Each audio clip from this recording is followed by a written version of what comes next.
All Team Fortress 2 characters are special in some kind of way, thanks to Valve taking proper care of each and every single one of them. For example, Scout is not only a trash-talking scum, but he also enjoys some baseball, has a soft inside, and also a very loving mom. Too bad that love went to someone else. Another example being the medic, who has a hilarious backstory of losing his medical license, yet still performing medical surgeries using questionable methods. And there's also the sniper. He is the most sane and basic looking guy out of the entire roster, but he too wasn't left out without any special traits. You see, Sniper has been diagnosed with epilepsy, and unfortunately it's a severe one. It has been developing throughout the years, and the professional has never laid down his weapon. So nowadays we are experiencing his seizures in-game in a very painful way. Poor Sniper should have been put down a long time ago. Hello everyone and welcome to a brand new season of my original review series, where this time I'm taking a shot at one of the scariest Australians to ever exist. He might not be hold the biggest of muscles or scariest of personalities, because he doesn't need any of those. Fine, I guess you are my little pog champ. Come here.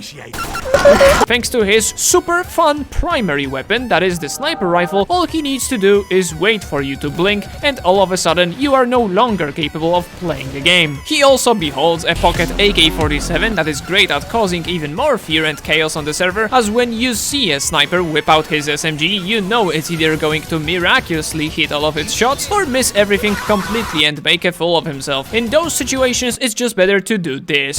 Since this is the very first episode, before we properly start, I've set some rules to make this and future reviews as accurate as possible. And yes, you heard me right, more TF2 reviews are on their way, so make sure to subscribe and help me catch up to Kendall, who has more subscribers thanks to his racism propaganda. Thanks! First rule is that I will only use the stock weapons of the class I am reviewing, because firstly, it's way simpler for me, and hey, would you look at the name of my channel, and secondly, I don't want this episode to be a few hours long, as I think every single weapon deserves its own separate video. Some more rules will be mentioned later on in the video, so now with this beautiful introduction speech already done, ladies and gentlemen, I present to you the Sniper Review!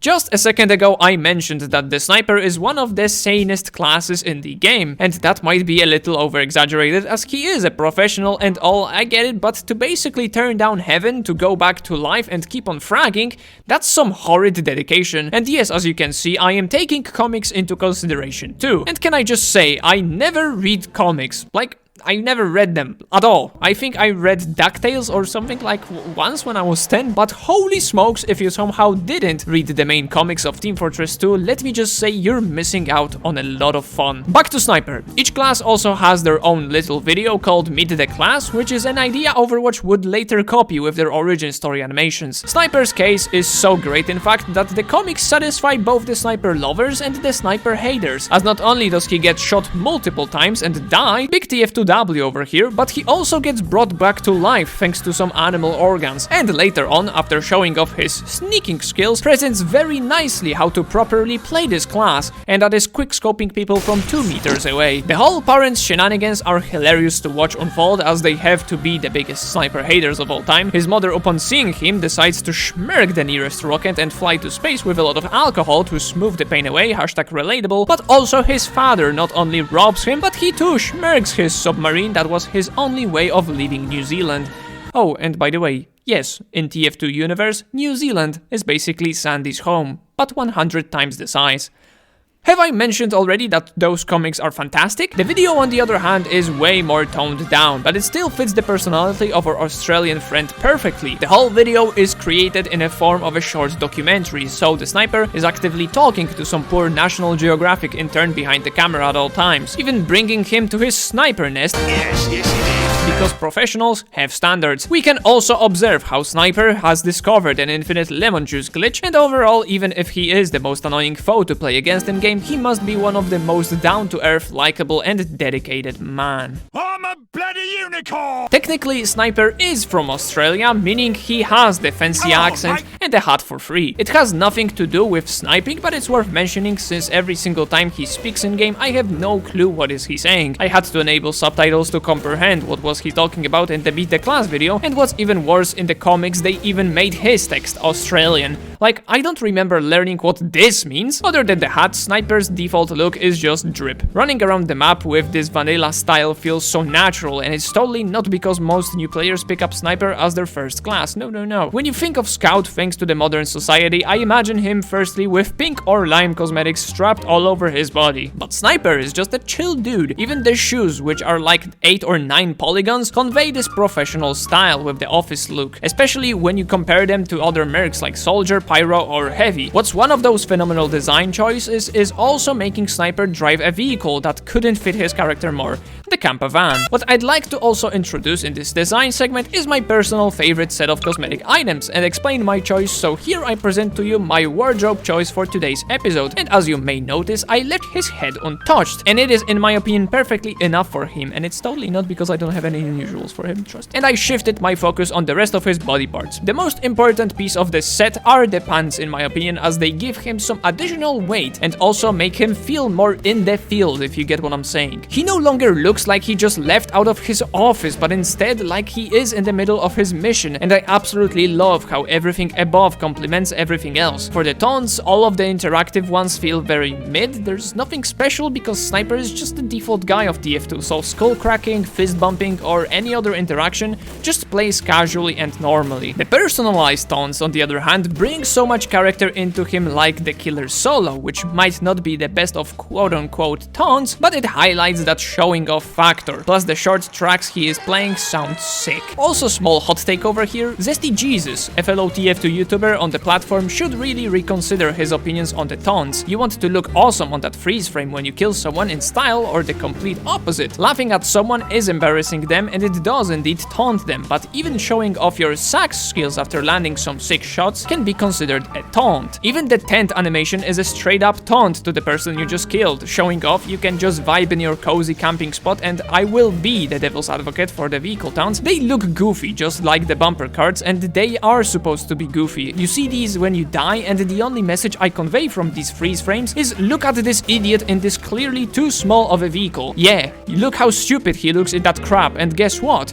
He just killed you. Aren't you annoyed? Do you not feel taunted by this? Don't even get me started how unusual taunts are supposed to highlight that freeze frame even more, to show off on another level, to brag about getting that kill and earning the spotlight. But I guess the old man's eyes cannot handle some brighter and out of place colors.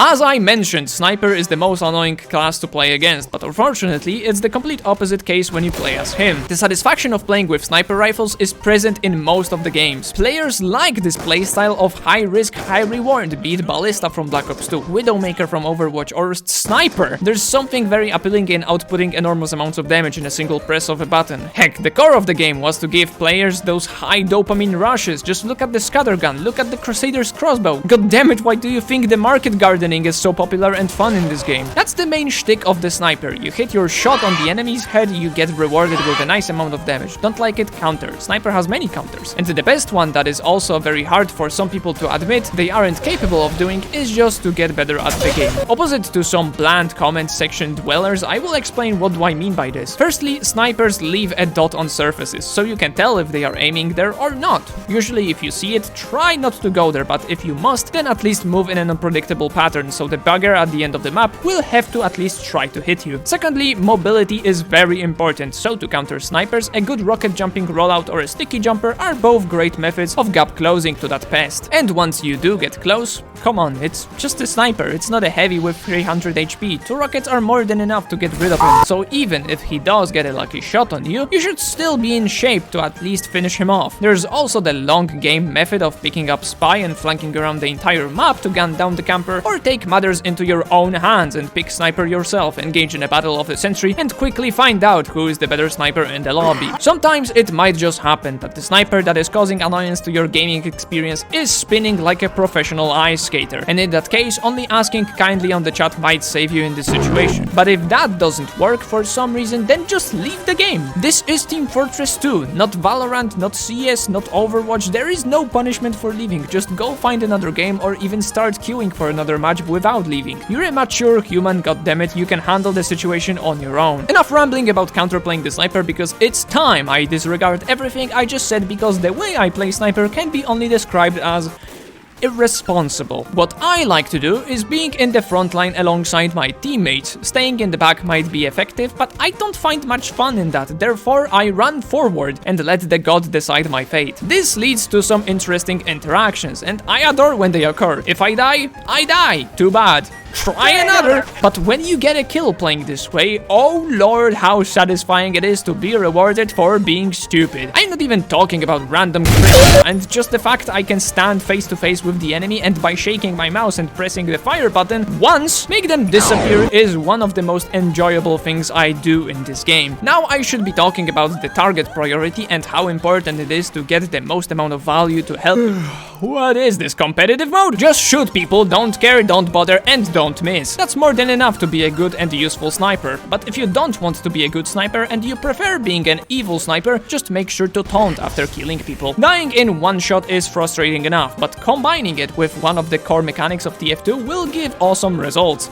Trust me. There's also the SMG that is perfect at finishing low targets or unleashing the Australian rampage and going full on Rambo on the enemy team, which is absolutely fire. I mean, fine as well. What isn't fine on the other hand is how you can one-shot most of the classes without even hitting the head hitbox. But how do you achieve this immense power? You're not going to believe this, but just wait a couple of seconds and the sheer amount of thought you are putting to this single shot will transfer magically into the bullet that is hitting the enemy toe. Is this fair? Yes. Why? No. Conclusion! Sniper is a long-range assassin, until he isn't. He is one of the most fun characters in the whole game, but thanks to his enormous impact he has when being capable of hitting your shots, he is broadly disliked by the majority of the community. New players will have troubles playing against skilled snipers, but the same new players will refuse to swap off sniper even if they aren't killing anyone, so let's just allow the new players to learn in their own pace and let them be. Sniper's character doesn't stand out as much as the other mercs, but that's also a part of his trait. He is very down to earth, he likes to stay in the back, and with a simple mindset of glorifying his profession, that is nothing but respectable. Sniper will end up with a score of 1 starfruit out of 2 bananas. I take into consideration how annoying it is to play against him, which sadly pulls him down, but that's a core flaw all kinds of snipers endure in all kinds of games. Long-range one-shotting isn't as easy to counter as close-range one-shotting, but at the end it